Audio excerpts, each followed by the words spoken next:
sometimes we look at God, we look at God as if there are things that God can do, but there are things that no.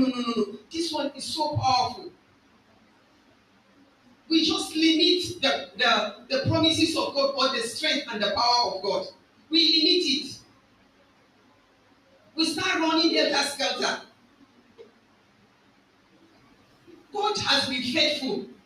God has been faithful. He has been faithful in days past, and He's faithful now, and He will continue to be faithful. So once you find yourself in any situation, in a tight situation, the first thing, you just calm down. You should know that God is there. He's a God in us, God with us in grief, God with us in disappointment, God with us in sickness, God with us in lack, God with us in want, God with us. God is always with you. He was with Mary. He knows, he understands, because there's no situation. You know, the Bible says there's no temptation that has been given unto man that God has not made a way through. So if you find yourself, if you are in a situation that maybe is overwhelming, you should remember the first thing that should come to your mind is God. God is there with me. God is there. He was with Martha. He was with Mary, sorry.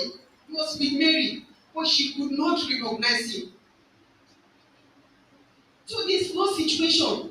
In fact, it's when you are in a problem that God is closer to you. But most times we don't recognize his voice. We don't recognize his voice. And we will start running helter skelter. While he is there with us, talking to us, his arms are always open. Can you just trust him?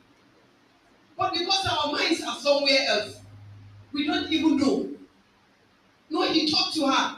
You cannot recognize Jesus again. If you have relationship with God, you've been communicating with God. Once he talks, you recognize that this is God. Now sometimes we find ourselves in a situation. You will go and be praying. Okay, maybe you have a problem. You say, okay, let me pray and fast over this problem. Sometimes your day one of fasting, God has already answered it. But because you think this one, I have to maybe pray and fast for like hundreds times before God will answer me. Or maybe you want the problem to be solved now, just now. You want it to be solved now and in your own way. That's the difference between us and God. We cannot force him to not to do his will. We cannot force him. His will always prevail. So we want him. You know, you go on, you are fasting, you are praying, you are fasting, you are praying. God has already answered your prayer. But because you think that you have to like do something very huge because before God will answer your prayer, while he is there with you. This thing happens to me some years back. I was trusting God for something. I want God to reveal something for me. So I went to God. I said, in a week, I will fast like twice or three times a week. So I always fast every week, fasting. God, can you reveal this? Please, I want to know your will concerning this. I want to know your will concerning this.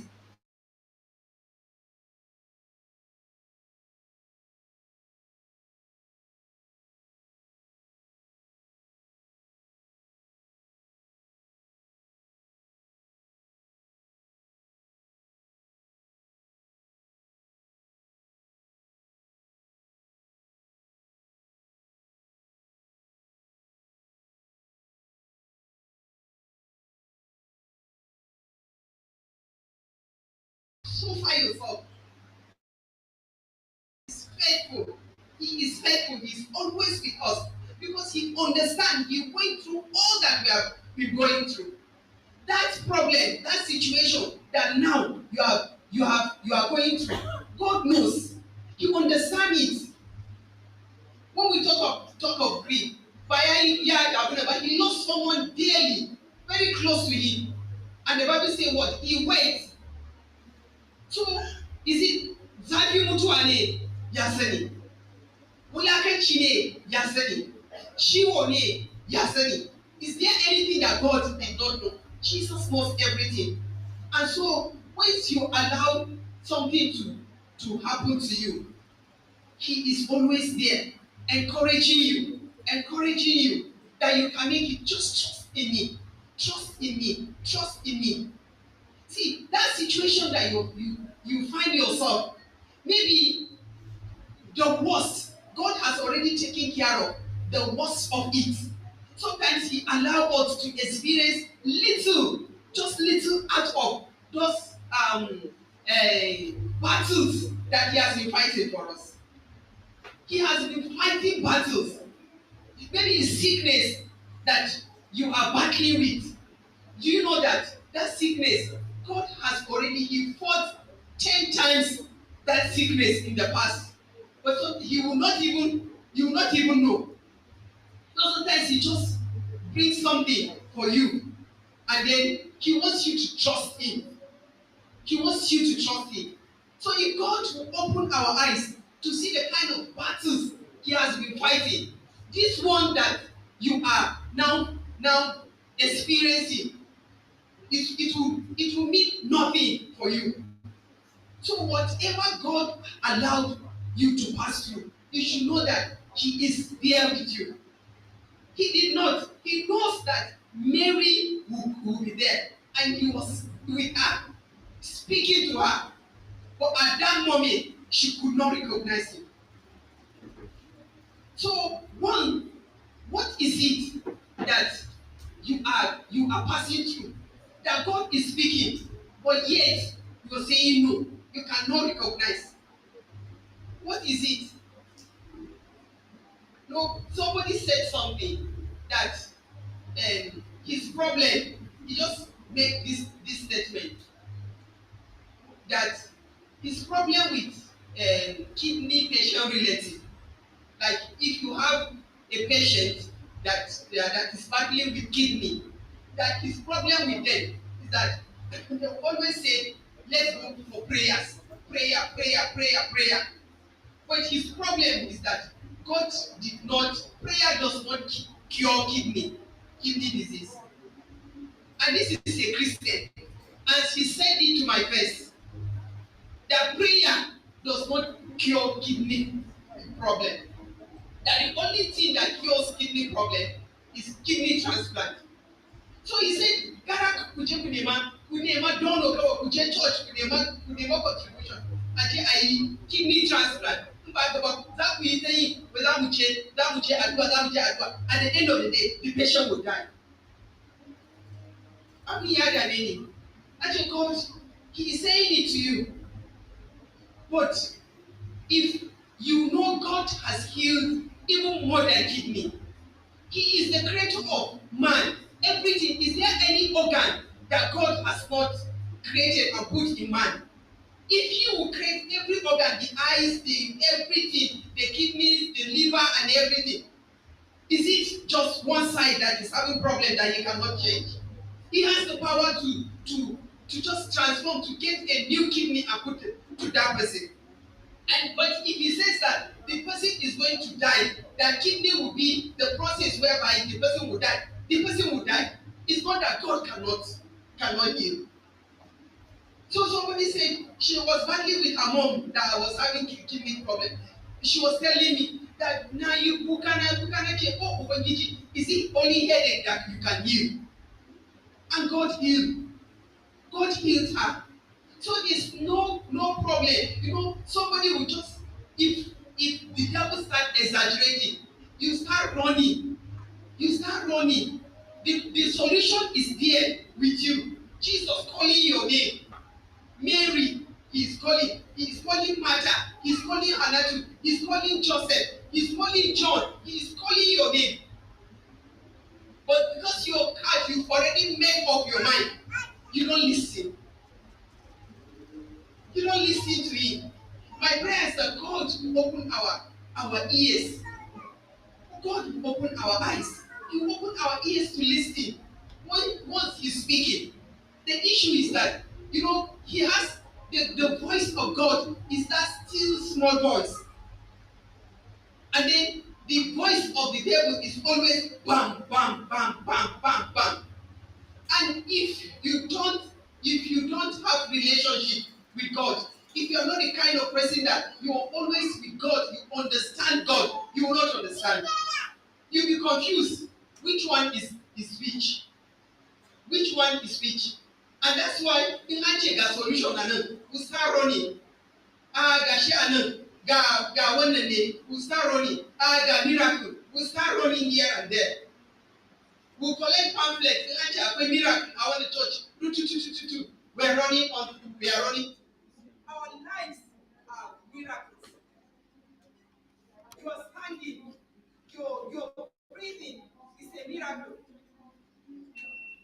So you can't just compare God with your situation, with your problem. God is more powerful. God is more powerful than that problem. And that's why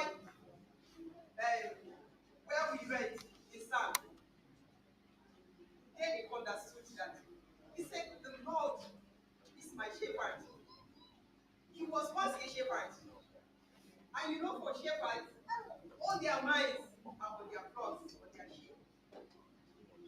He leads, you lead by a shepherd. When I get the flag, tonight, the problem now, the flag is you're watching in the flag, sooner came.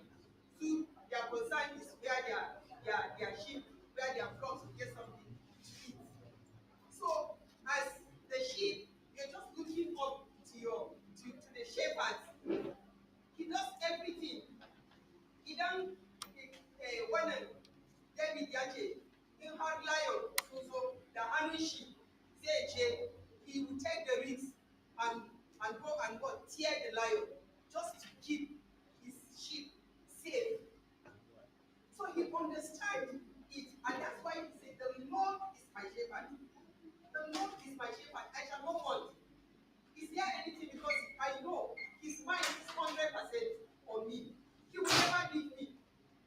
He takes me as his own responsibility. God takes us as his responsibility. We are his children. We are his sheep. He will not leave us. He will always look for a better place for us, a greener pasture for us. If only we understand his will, if we follow his will. But sometimes we want God to work according to our own program, according to our calendar, according to our wishes. It doesn't work that way. The sick ones are being prayed upon this morning. Daddy said that some of you will receive your healing instantly now. Some is when you're going out. Some is when you're sleeping. Some is next week. Some is according to God's timing. Not according to your timing. It's for you to have faith in God that He can do it. Sorry, I wrote something that I cannot read, but God will just help us. Let's wait for God's timing. And let's trust in God. Let's trust in God. Just of recent, they called us that we've been trusting God for one of our sisters for marriage, for a marriage partner. Last week, where I also Geswa, she's 40 something, some 45 years. So the mother was related to what God has done it for us. And so Geswa, and then what the mother said was really encouraging. She said, Ki adua, kar in them ba nufin Allah bane ya tafi, because my daughter she has indulged herself in serving God. I don't want anyone that will come and scatter her ministry. So whether marriage comes or marriage does not come, what is God telling you? So you should hold on to Him. Once you pray, you trust in Allah.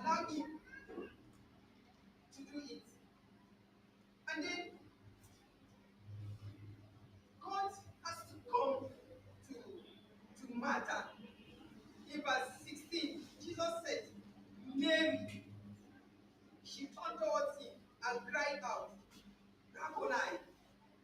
He has to come down to her level to call her name. He has to open her eyes. He called her name to bring her attention to him. And when she recognized him, she was so happy. She was so happy. She wanted to go and grab him. He said, no, don't hold on to me first. I'm not yet ascended to my father. She was happy. So, when you look at you, when you say, yeah, when you read, you kiramu, you really want to win it, you really want to win it, you want it, you want it, you want it, you want it, because we are looking at something else. We don't have to get in that situation. Whenever you find yourself in any situation, your problem, grief, disappointment, want, needs, always know that God is there. But what happened to Mary? You know, he sent her. When he called her, he sent her to his disciples. He said, go and meet my disciples. Tell them I'm alive. Tell them I'm alive. God is giving us responsibility. God has given each and every one of us responsibility. He is calling us. God knows you by name. Each and every one. It's not only the rich that God knows by name. It's not only the pastors. It's not only every one of us. I always say that Allah by the chica. You come in either over chicken. We are all children of God. And He calls us by name. So when He calls you, you answer Him. So let me conclude this way because I praise you. Have you recognized Jesus in your life? Or are you still holding on to Him as the gardener? Or are you still holding on to those things that distract you? Will you answer Him when He comes today? Will you go and tell others, I have had to seek the Lord? When Mary finally recognized Jesus, she ran. She became the first apostle. She became the first evangelist. So when you see that after come under Jesus, and Jesus reveals this to you, He says to you, do you go, do you take the message of God to other people, or you keep it to yourself? Or you still hold on to your problem? So my encouragement to us this morning is that we should remember that God is closer to us than ever before. He is closer to us more than we think.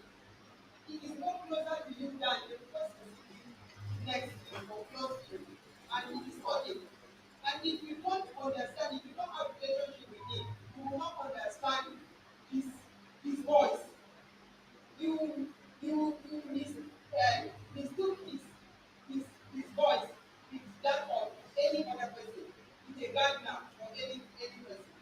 But I want to challenge us today that you should be delivered from everything that is weighing you down, that is not, that is you are distancing you from having relationship